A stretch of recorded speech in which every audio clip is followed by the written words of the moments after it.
یوسف علیہ الصلوۃ والسلام لے کے آئے ایک فیملی کو، اس کے 430 سال کے بعد یہ اب ایک تناور درخت کی صورت اختیار کر چکی تھی اور ایک بھرپور قوم جو ہے وہ بن چکی تھی۔ یہاں سے آ کے بنی اسرائیل کی جو قوم ہے اس کا باقاعدہ قوم کے طور پر ایک آغاز ہوتا ہے۔ تو اس میں جو پہلا سائیکل جو شروع ہوا وہ ان کے عروج کا میں نے آپ کو بتایا ہے۔ اعوذ باللہ من الشیطان الرجیم، بسم اللہ الرحمن الرحیم۔ اللہم صلی علی سیدنا محمد وعلی آلہ وصحابہ وبارک وسلم۔ السلام علیکم تمام دوستوں کو۔ میں یہ تھوڑا سا بتا دوں کہ پہلے ہم ڈسکس کر رہے تھے کہ بنی اسرائیل کے ساتھ ہمارے کیا ریلیشنز ہیں، تو اس میں نے ایک ویڈیو آپ کے سامنے پیش کی تھی جس میں میں نے یہ کہا تھا کہ یہ آج کل یہ جو ابراہیمک اکارڈ کی کوشش کرنے والے ہیں، پہلے بھی یہ کر چکے ہیں، اس کی کوئی حقیقت نہیں ہے۔ اور ابراہیم علیہ الصلوۃ والسلام کا موجودہ جو یہود اور نصارہ ہیں ان کے ساتھ کسی قسم کا کوئی نظریاتی تعلق ہے ہی نہیں۔ لیکن بنی اسرائیل کیا ہے اور یہود کیا ہے، ان کے بارے میں ہمیں جاننا کیوں ضروری ہے۔ آپ نے پچھلے دنوں میں دیکھا ہے کہ گریٹر اسرائیل کا نقشہ بھی جو ہے وہ انہوں نے پبلک کیا ہے اور جان بوجھ کر پبلک کیا ہے ان موجودہ حالات میں، اور اس سے یہ ظاہر ہوتا ہے کہ حالات بڑی تیزی سے کے ساتھ اس طرف جا رہے ہیں جن کی طرف محمد مصطفیٰ صلی اللہ علیہ وسلم ہمارے نبی کریم نے جو ہمیں بتایا تھا، جو خبریں دی تھیں، بالکل اسی طرح حالات اس طرف جا رہے ہیں۔ اور آپ اس پہ یقین رکھیں کہ کوئی جتنا مرضی اس کو پھیر دے لے، بل دے لے، جس مرضی نظریے کے نیچے لے آئیں جی، یہ نیشنل جو نیشنلزم ہے وہ ہے، جو جیوگرافیکل پالیٹکس ہے، یہ اکنامکس کی پالیٹکس ہے، لیکن ہونا وہی ہے جو نبی کریم صلی اللہ علیہ وسلم نے فرمایا ہے۔ اور نبی کریم صلی اللہ علیہ وسلم نے کیٹاگوریکل بڑے ہی کانفیڈنس کے ساتھ انہوں نے سیدنا معاذ بن جبل کی ران کے اوپر ہاتھ مار کر کہا تھا کہ عمران البیت المقدس خراب الیثرب، یعنی اس کا مطلب ہے کہ یہودیوں کے ساتھ ہمارا پڑنا ہی پڑنا ہے، میچ پڑنا ہی پڑنا ہے، کوئی اس کو اوائڈ کر ہی نہیں سکتا۔ دوسری ایک بات اور مد نظر رکھیے گا کہ ہم کرنٹ افیئر پڑھیں گے، لیکن ہم صرف وہ کرنٹ افیئر پڑھیں گے جن کا قرآن اور احادیث میں ذکر ہے اور واضح طور پر اس کے اشارے موجود ہیں۔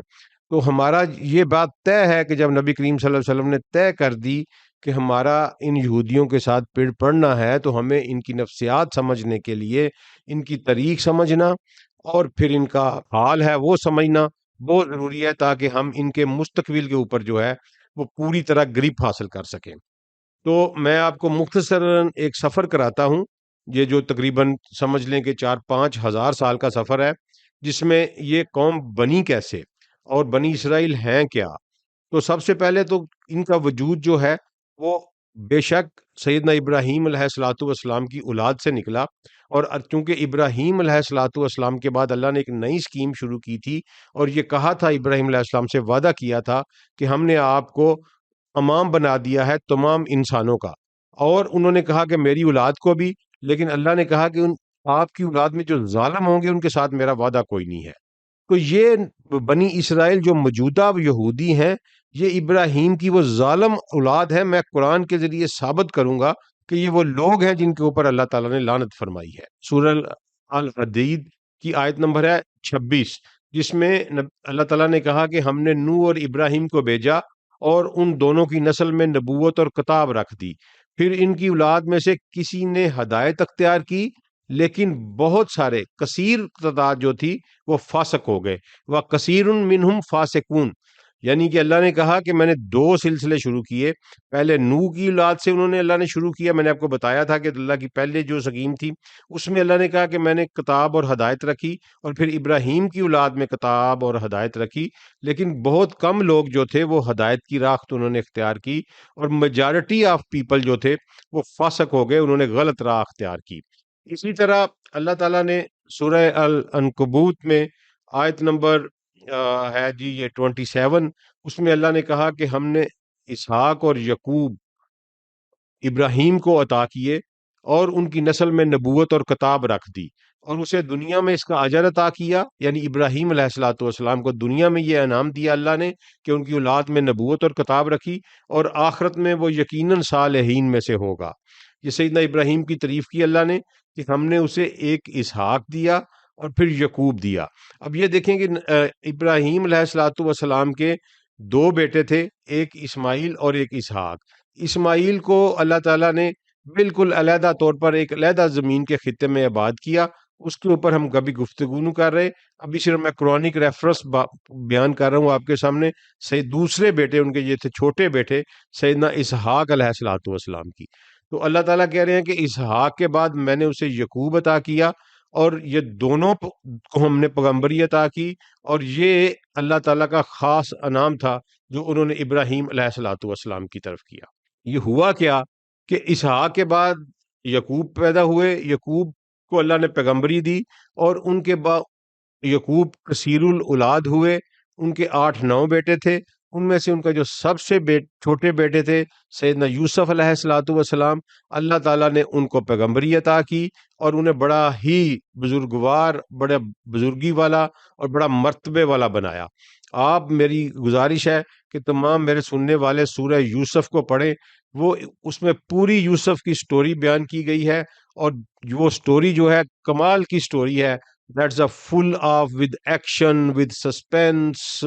with romance and with every thrill, everything جو کسی ایک بہترین سٹوری میں ہوتا ہے۔ اس لیے اللہ نے اس کو کہا بھی ہے کہ یہ تمام قصوں میں سب سے خوبصورت قصہ ہے۔ تو سورہ یوسف میں بڑی تفصیل کے ساتھ یوسف علیہ الصلوۃ والسلام کا بیان کیا گیا ہے۔ اب یہ ایک فیملی ہے، پہلے آپ یہ دیکھیں کہ ابھی یہ قوم نہیں بنی، یہ ایک فیملی ہے۔ ابراہیم علیہ السلام اور اسحاق علیہ الصلوۃ والسلام وفات پا چکے ہیں، یعقوب علیہ الصلوۃ والسلام ان کے ہیڈ ہیں، ان کے 9 بیٹے ہیں، ان میں سے ایک کو پیغمبری دی جاتی ہے، اور سورہ یوسف کے مضمون کے مطابق پھر یہ لوگ جو ہیں، یہ پوری کی پوری فیملی جب یوسف کو بڑی مصائب سے گزرنے کے بعد مصر میں اقتدار کے ایوانوں میں ان کو ایک وزارت خزانہ مل جاتی ہے، وہ شاہ مصر کے وزیر بن جاتے ہیں، تو پھر وہ اپنی اس پوری فیملی کو موو کرتے ہیں مصر میں۔ اب یہ ہو گیا، یہ فیملی ایک گئی ہے مصر میں، یہ کوئی تقریباً جو بیان ہوئی ہے روایات میں کہ کوئی 75 سال کا وقفہ ہے ابراہیم علیہ الصلوۃ والسلام سے لے کر یوسف علیہ السلام کا اپنے باپ اور اپنے بھائیوں کو مصر میں لے کر طلب کرنا یا لے کر جانا۔ تو یہ 75 ابراہیم کے بعد 75 سال کے بعد یہ فیملی جو ہے یہ شام سے مصر میں موو کر جاتی ہے۔ اس سے پہلے میں آپ کو بتا چکا ہوں کہ ابراہیم بابل میں بیبلونین میں پیدا ہوئے تھے، اور عراق سمجھ لیں آپ، اور وہاں سے اللہ کے حکم سے ہجرت کی تھی اور وہ ملک شام میں آئے تھے۔ شام سے اب یہ فیملی چلی گئی مصر میں۔ مصر میں جا کے تو یہ فیملی جو ہے ظاہر ہے بڑھنا تھا اس نے، اور آہستہ آہستہ یہ ملٹی پلائی ہوئے، پھر یہ ایک قبیلہ بنا، قبیلے سے یہ ملٹیپل قبیلے بنے، اور پھر یہ ایک قوم بن گئے۔ اور اس دوران میں ان کے ساتھ جو ہے وہ کیا ہوتا رہا، اس کے اوپر ہمیں کوئی زیادہ ریکارڈ نہیں ملتا کہ مصر میں جب یہ موجود تھے کیا ان میں پیغمبر آتے رہے یا نہیں آتے رہے۔ ویسے تو نبی کریم صلی اللہ علیہ وسلم کی ایک حدیث ہے کہ ان میں سے ایک پیغمبر مرتا تھا تو دوسرا اس کا چارج سنبھال لیتا تھا، لیکن یہ ویگ ہے کہ کیا مصر کے قیام کے دوران یوسف علیہ الصلوۃ والسلام کے بعد ان پر کوئی، اور موسیٰ کے درمیان میں ان پر کوئی پیغمبر آئے یا نہیں آئے۔ اچھا، اسی طرح موسیٰ علیہ الصلوۃ والسلام کو ان کے اوپر مبعوث کیا گیا، اور یہ سارے کا سارا جو ہے یہ تقریباً 430 سال کا عرصہ جو ہے وہ گزرا۔ یعنی جب یوسف علیہ الصلوۃ والسلام لے کے آئے ایک فیملی کو، اس کے 430 سال کے بعد، تقریباً 430 سال کے بعد یا 450 سال سمجھ لیں کہ بعد موسیٰ علیہ السلام مبعوث ہوئے۔ تو اب یہ 400 سال کے سفر میں یہ ایک جو فیملی تھی جو 10-12 افراد کے اوپر مشتمل تھی، یہ اب ایک تناور درخت کی صورت اختیار کر چکی تھی، اور ایک بھرپور قوم جو ہے وہ بن چکی تھی۔ اور اللہ تعالیٰ نے موسیٰ علیہ الصلوۃ والسلام کو اور سیدنا ہارون علیہ الصلوۃ والسلام کو ان کے اوپر مبعوث کیا، اور پھر فرعون کے ساتھ بڑا مشہور واقعہ ہے کہ ان کو اللہ تعالیٰ نے کہا کہ آپ ان کو نجات دیں اور ان کو فرعون کی غلامی سے نکال کر لے جائیں۔ وہ پھر سمندر پھٹا، اور وہ پھر وہ لے کے ان کو دوبارہ جو ہے وہ سرزمین شام کی طرف آ گئے۔ تو یہ ایک یہاں سے آ کے بنی اسرائیل کی جو قوم ہے اس کا باقاعدہ قوم کے طور پر ایک آغاز ہوتا ہے، جس کو اللہ تعالیٰ نے بہت عزتیں دیں۔ اللہ نے ان کے ساتھ کوئی کمی نہیں کی، اور اس میں کوئی شک نہیں کہ ایک وقت تھا کہ واقع ہی یہ اللہ تعالیٰ کی لاڈلی ترین قوم تھے، اور اللہ تعالیٰ نے ان کو جہانوں کے اوپر فضیلت دی تھی۔ لیکن اس کے ساتھ ساتھ اللہ تعالیٰ نے ان کے ساتھ کچھ معاہدہ کیا تھا، یعنی کچھ شرائط ان کو دی تھیں کہ میری یہ شرائط ہیں، جن کو تم پورا کرو گے تو میں بھی تمہارے ساتھ اسی طرح نعمتیں، فضل، کرم سب کچھ بانٹتا رہوں گا۔ اب آگے چل کر آپ دیکھیں گے کہ کس طرح اس قوم نے اللہ کے ساتھ دھوکہ کیا اور کس طرح یہ لائن ٹھہری۔ سورہ بقرہ کی آیت نمبر ہے 40، اس میں اللہ تعالیٰ کہہ رہے ہیں کہ اے بنی اسرائیل، ذرا خیال کرو اس نعمت کا جو میں نے تم کو عطا کی تھی، اور میرے ساتھ تمہارا جو عہد تھا اسے تم پورا کرو۔ میرا جو عہد تمہارے ساتھ تھا تم اسے پورا کرو، میں اپنے عہد کو پورا کروں گا، اور مجھ سے ڈرو۔ یہ اللہ تعالیٰ بتا رہے ہیں کہ میرا ان کے ساتھ کوئی ایگریمنٹ تھا، یعنی میں نے کچھ شرائط ان کو دی تھیں، اس کے عوض میں نے انہیں کہا تھا کہ میں تمہیں دنیا کی حکمرانی دیے رکھوں گا۔ تو وہ اب ہم نے دیکھنا ہے کہ وہ کون کون سی جو تھیں وہ شرائط تھیں۔ تو یہ اسی طرح سورہ بقرہ میں آیت نمبر 83 میں ہمیں ملتا ہے کہ یاد کرو اسرائیل کی اولاد سے ہم نے پختہ عہد لیا تھا کہ اللہ کے سوا کسی کی عبادت نہ کرنا، نمبر 1، ماں باپ کے ساتھ، رشتہ داروں کے ساتھ،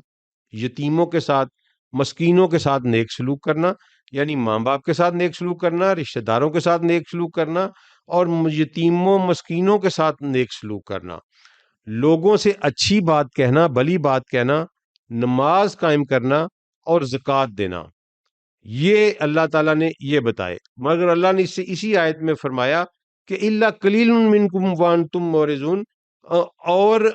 بہت تھوڑے تھے تم میں سے جو اس پہ قائم رہے، وانتم مورزون، اور اب تک جب یہ قرآن نازل ہوا نے کہا اب تک تم اپنے اس وعدے سے پھرے ہوئے ہو، اور میری جو تمہارے ساتھ ایگریمنٹ تھا، جو کمانڈمنٹس میں نے تمہیں دی تھی، تم ان پر عمل نہیں کر رہے۔ اسی طرح اللہ تعالیٰ نے آگے جا کے سورہ مائدہ کی آیت نمبر 12 میں بھی اللہ تعالیٰ نے کہا کہ اللہ نے بنی اسرائیل سے پختہ عہد لیا تھا، اور ان میں سے 12 نقیب مقرر کیے تھے، یعنی 12 سردار، 12 ٹرائبس یا 12 حصوں میں اللہ نے اس قوم کو تقسیم کیا تھا، اور ان سے کہا تھا کہ میں تمہارے ساتھ ہوں اس شرط پہ کہ کم تم الصلاۃ، یعنی اگر تم نماز قائم کرتے ہو، وہ آتائی تو تم زکوٰۃ، اور تم زکوٰۃ دیتے ہو، اور میرے رسولوں کو مانتے ہو، اور ان کی فرما برداری کرتے ہو، اور اپنے خدا کو اچھا قرض دیتے رہے ہو، تو یقین کرو کہ میں تمہاری تمام برائیاں جو ہیں وہ زائل کر دوں گا، اور تمہیں ایسے باغوں میں داخل کروں گا جن کے نیچے نہریں بہتی ہوں گی۔ مگر اس کے بعد جس نے تم میں سے کفر کی روش اختیار کی، تو در حقیقت اس نے اصل رستے کو گم کر دیا۔ یعنی یہ کمانڈنٹس تھی اللہ تعالیٰ کی جو میں نے آپ کو بتائیں، کوئی سورہ بقرہ میں ہے، کوئی سورہ مائدہ میں ہے، اور اللہ تعالیٰ نے کہا کہ تمہارے اوپر یہ میں نے فرض کیا ہے کہ تم میرے علاوہ کسی کی عبادت نہیں کرو گے، نماز قائم کرو گے، زکوٰۃ دو گے، لوگوں سے اچھی بات کرو گے، والدین سے اچھا سلوک کرو گے، اپنے رشتہ داروں سے اچھا سلوک کرو گے، اور زمین کے اوپر فساد وغیرہ نہیں کرو گے، اور اللہ تعالیٰ کو قرض حسنہ یعنی کہ اللہ کی راہ میں خیرات کرتے رہو گے۔ اب اس کے بعد انہوں نے کیا کیا؟ انہوں نے ان ساری روایات کے الٹ کام کیا، اور جب موسیٰ علیہ الصلوۃ والسلام کے بعد یہ آ گئے، اور پھر موسیٰ علیہ السلام جو تھے وہ بھی رستے میں ہی تھے، اور ان کا وصال ہو گیا، پھر ان کے بعد ان کے اوپر یوشع بن نون کو مبعوث کیا گیا، تو یوشع بن نون کی قیادت میں پھر یہ داخل ہوئے فلسطین یا شام کی اراضی میں، اور اس کے بعد اللہ تعالیٰ نے ان کے اوپر پہ در پہ نبوت بھیجی۔ یہاں ہمیں ریکارڈ ملتا ہے کہ مسلسل نبوت ان کے درمیان میں آتی رہی، اور اللہ تعالیٰ نے قرآن میں کہا کہ یہ اکثر نبیوں کو جھٹلاتے رہے، اور بعضوں کو انہوں نے بدماشی کی انتہا کرتے ہوئے انہوں نے ان کو قتل بھی کیا۔ اور پھر ایک وقت ایسا آیا کہ یہ ان کو ایک جنگ کرنی پڑی، اور اس وقت داؤد علیہ السلام کو ان کا سپاہی تھے پہلے وہ، پھر وہ بادشاہ کی بیٹی کے ساتھ ان کی شادی ہوئی، اور پھر اللہ نے داؤد علیہ الصلوۃ والسلام کو بادشاہ یا خلیفہ بنایا اور ایک بہت بڑی سلطنت انہیں عطا کی، اور یہ پوری دنیا کی سپر پاور بن گئے۔ اب اس میں جو ٹائم گزرا موسیٰ علیہ الصلوۃ والسلام سے لے کر داؤد تک، وہ تقریباً 555 سال ہے۔ ان 555 سالوں میں اللہ نے انہیں متعدد دفعہ آزمایا اور متعدد دفعہ معاف کیا، اور ہر دفعہ انہوں نے اپنے عہد کی خلاف ورزی کی اور ان پر عذاب مسلط کیا گیا۔ پھر اس کے بعد انہوں نے توبہ کی، پھر اللہ، یہ ایک اس طرح کی چیز اللہ تعالیٰ کے ساتھ یہ کرتے رہے، بار بار دھوکہ کرتے تھے، فراڈ کرتے تھے، اللہ کی آیات کو بدل دیتے تھے، اللہ کے انبیاء کو جھٹلاتے تھے اور انہیں قتل کرتے تھے۔ تو اس کے بعد اللہ تعالیٰ نے، یہ دیکھیں قرآن کی ایک آیت ہے، سورہ مائدہ کی ہی آیت ہے، یہ آیت نمبر ہے 78۔ بنی اسرائیل میں سے جن لوگوں نے کفر کی روش اختیار یا راہ اختیار کی، ان پر ہم نے داؤد اور عیسیٰ ابن مریم کی زبان سے لعنت کی، کیونکہ وہ سرکش ہو گئے تھے اور زیادتیاں کرنے لگے تھے۔ یعنی اللہ نے اپنے پیغمبروں کی زبان سے، جو انہی کے پیغمبر تھے، انہی میں مبعوث کیے گئے تھے، اور آج کل کے یہودیوں کو اگر آپ یہ دیکھیں تو وہ چلیں عیسیٰ علیہ الصلوۃ والسلام کو آج کل کے یہودی نہیں مانتے، لیکن داؤد علیہ الصلوۃ والسلام کو تو وہ 100% مانتے ہیں۔ اس اللہ نے کہا میں نے داؤد کی زبان سے بھی ان پر لعنت کروائی تھی اور عیسیٰ کی زبان پہ بھی ان پر لعنت کروائی تھی، کیونکہ یہ اپنے عہد پہ پورا نہیں رہتے تھے اور یہ ایک سازشی قسم کی قوم بن گئے تھے، اور یہ اللہ تعالیٰ کے ساتھ بھی اسی طرح کا دھوکہ کرتے تھے جس طرح کہ یہ دنیا کو دوسرے انسانوں کے ساتھ دھوکہ کرتے تھے۔ ایک اور وعدہ اللہ تعالیٰ نے ان سے لیا تھا جس کا سورہ مائدہ میں ہی ذکر ہے، اور وہ ہے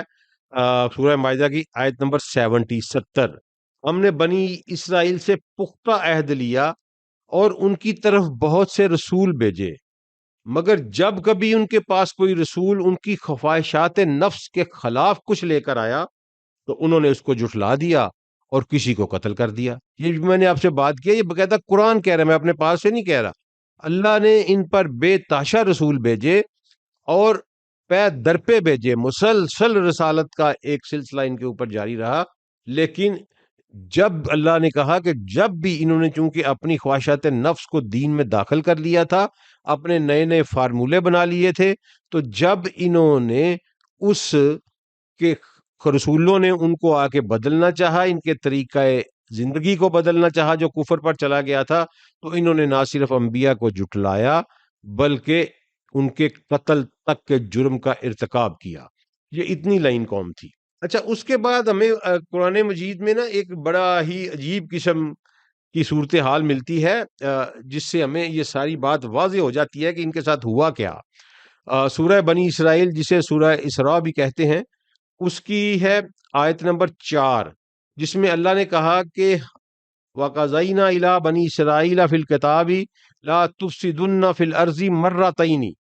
وَلَا تَعْلُنَّ عُلُوًّا كَبِيرًا، اور ہم نے کتاب میں بنی اسرائیل پر یہ لکھ دیا تھا، یعنی ان کی قسمت میں یہ فیصلہ لکھ دیا تھا، یا سمجھ لیں کہ ان کو تنبیہ کر دی گئی تھی کہ تم زمین پر 2 مرتبہ فساد عظیم برپا کرو گے اور بڑی سرکشی دکھاؤ گے۔ اب یہ دیکھیں، یہ اللہ نے کہا کہ تم زمین پر 2 مرتبہ، اس کا مطلب ہے کہ ایک دفعہ یہ فساد عظیم برپا کریں گے، اللہ تعالیٰ انہیں سزا دیں گے، پھر اس کے بعد دوبارہ یہ اس سزا سے نکلیں گے، پھر عروج حاصل کریں گے، پھر دنیا کی سپر پاور بنیں گے، اور پھر اللہ تعالیٰ انہیں جو ہے وہ دنیا میں سزا دیں گے۔ یہ 2 سائیکل ہیں پورے کے پورے بنی اسرائیل کی تاریخ کے اور موجودہ یہودیوں کے۔ تو اس میں جو پہلا سائیکل جو شروع ہوا وہ ان کے عروج کا میں نے آپ کو بتایا ہے کہ سیدنا موسیٰ کے 555 سال کے بعد داؤد علیہ الصلوۃ والسلام مبعوث ہوئے، اور سیدنا داؤد علیہ الصلوۃ والسلام کی بعد سیدنا سلیمان علیہ الصلوۃ والسلام آئے، اور سیدنا سلیمان کی سلطنت کا تو کیا ہی کہنا، واہ، اللہ نے ان کو ایسی سلطنت دی جو دوبارہ کبھی نہیں دی۔ جب ہم سیدنا سلیمان کا واقعہ پڑھیں گے تو اس میں ڈیٹیل پڑھیں گے، تو لیکن یہاں ہم چونکہ ان کی پوری قوم کی تاریخ پڑھ رہے ہیں تو یہ صرف یہ میں بتاتا چلوں کہ اس وقت یہ civil super power of the world تھے، پوری دنیا کے اوپر ان کی حکمرانی تھی، نہ صرف دنیا کے اوپر حکمرانی تھی بلکہ سیدنا سلیمان کی تمام ضرور زمین کی تمام مخلوقات کے اوپر حکمرانی تھی، اور ہوا، بارش، جو کچھ بھی چرند پرند جانور جن جو کچھ بھی تھا، سارا کا سارا سیدنا سلیمان کے انڈر تھا، اور انہیں اللہ نے ایسا عروج دیا کہ جس کو کبھی دنیا میں کوئی انسان سوچ بھی نہیں سکتا۔ تو اس کے باوجود انہوں نے سیدنا سلیمان علیہ الصلوۃ والسلام کا وصال ہوا جب وہ اللہ کے پاس چلے گئے، یہ ان کا پہلا عروج تھا۔ اس کے بعد انہوں نے خرمستیاں شروع کی، زمین پر فساد برپا کر دیا، اللہ کی آیات کو بدل دیا، دین میں نئی نئی چیزوں کو داخل کیا، اور انسانیت پر یہ ظلم کرنے لگے، اور انہوں نے مختلف اختراعیں جو ہیں وہ اڈاپٹ کی، اور یہ سمجھنے لگے کہ ہم اللہ کے چوزن سیڈز ہیں، چنے ہوئے لوگ ہیں، اور باقی جو کچھ ہیں یہ سارے کے سارے انسان جو ہیں یہ صرف گوئمز ہیں، ہماری خدمت کے لیے پیدا ہوئے ہیں، لہذا ان کے ساتھ وہی انہوں نے ایک نظریہ بنایا کہ باقی ماندہ جو دنیا کے انسان ہیں ان کے ساتھ وہی سلوک جو ہے وہ کرنا ہے جو جانوروں کے ساتھ کیا جاتا ہے، وہ جائز ہے بالکل۔ اور اس لیے انہوں نے ان کے لیے سودی نظام بھی بنایا، عجیب و غریب قسم کی انہوں نے ایک دین میں جو ہے چیزیں نکالیں۔ تو پھر اللہ تعالیٰ نے جب ان کو یہ بالکل ناقابل اصلاح ہو گئے تو اللہ تعالیٰ نے ان کے اوپر اپنے بندوں کے ذریعے جو ہے عذاب وہ کیا۔ سورہ بنی اسرائیل کی آیت نمبر 5 میں فَإِذَا جَاءَ وَعْدُ أُولَاهُمَا، ان میں سے جب پہلے وعدے کا وقت آیا، بَعَثْنَا عَلَيْكُمْ عِبَادًا، تو ہم نے ان کے اوپر اپنے بندے بھیجے جنہوں نے جو کہ نہایت زوراور تھے، اولی باسن شدیدن، اور فجاسو خلالن دیارن، اور وہ تمہارے گھروں میں داخل ہو گئے اور انہوں نے تباہ و برباد کر دیا۔ وکان وعدن مفعولا، کہ اللہ کہتے ہیں کہ جب پھر یہ انہوں نے سرکشی کی اور وہ پہلے وعدے کا وقت آیا تو میں نے اپنے ایسے بندے ان کے اوپر بھیجے جن کو جو ان سے زیادہ طاقتور تھے، بلکہ بہت ہی طاقتور تھے، اور جو ان کے گھروں میں گھس گئے، ان کے ملک میں گھس گئے اور ہر طرف پھیل گئے، اور اللہ نے کہا کہ یہ میرا وعدہ تھا کہ میں تمہیں اس طرح ذلیل کروں گا، اور یہ پورا ہو کر رہا۔ یہ کیا ہے؟ یہ ہے کہ یہ جب شرارتیں کرنے لگے آہستہ آہستہ، سیدنا سلیمان کے بعد ان کی سلطنت دو حصوں میں تقسیم ہو گئی، ایک یہودا کی بن گئی، ایک اسرائیل کی سلطنت بن گئی، تو انہوں نے دنیا کو تنگ کرنا شروع کیا۔ تو آخر کار نیبوکڈ نظر، جسے بخت نصر بھی کہتے ہیں ہم، اس نے ان سے تنگ آ کر ان کے اوپر چڑھائی کی، اور ایسی چڑھائی کی، ایسا قتل عام کیا اس نے ان کا کہ وہ ان کے جتنے کوئی کاریگر لوگ تھے، کوئی ہنرمند تھے، ان کو پکڑ کے اپنے ساتھ لے گیا، باقی سارے کے سارے اس نے ان کے قتل کر دیے۔ اور وہ جو عظیم الشان بیت المقدس، یہ تو ہیکل سلیمانی کہتے ہیں، ہم اسے بیت المقدس کہیں گے، وہ بیت المقدس یا وہ مسجد اقصی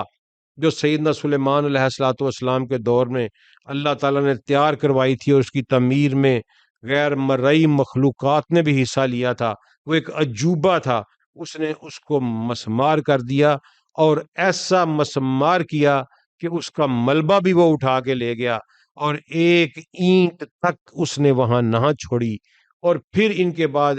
ان کے اوپر پھر ایک دور ذلت اور غلامی کا مسلط کر دیا گیا۔ یہ تھا ان کا پہلا عروج اور پہلا زوال۔ اس کے بعد یہ عراق میں کیپٹیوٹی میں چلے گئے، جس کو عراق کیپٹیوٹی کہتے ہیں، اور وہاں ایک لمبا عرصہ گزرا، آلموسٹ سمجھ لیں کہ 400 سال یہ وہاں رہے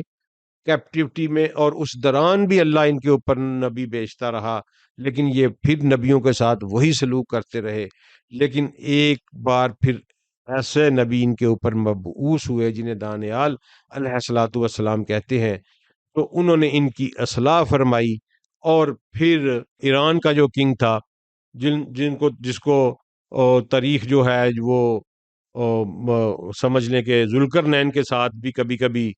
کچھ اسکالر جو ہیں وہ اس کو مکس کرتے ہیں، تو اس نے آ کے ان کو آزادی دی، اور اس کے بعد یہ واپس فلسطین میں آئے۔ تو یہ ان کی پہلا وعدہ جو ان کے ساتھ تھا کہ انہوں نے پہلے عروج حاصل کیا، پھر زمین پہ فساد کیا، اللہ نے ان کے اوپر اپنا عذاب مسلط کیا اور بخت نصر کو بھیجا اور اس نے سب کچھ مسمار کر دیا، اور پھر یہ کیپٹیوٹی میں صدیوں رہے اور اس کے بعد یہ واپس آئے۔ تو یہ ان کا ایک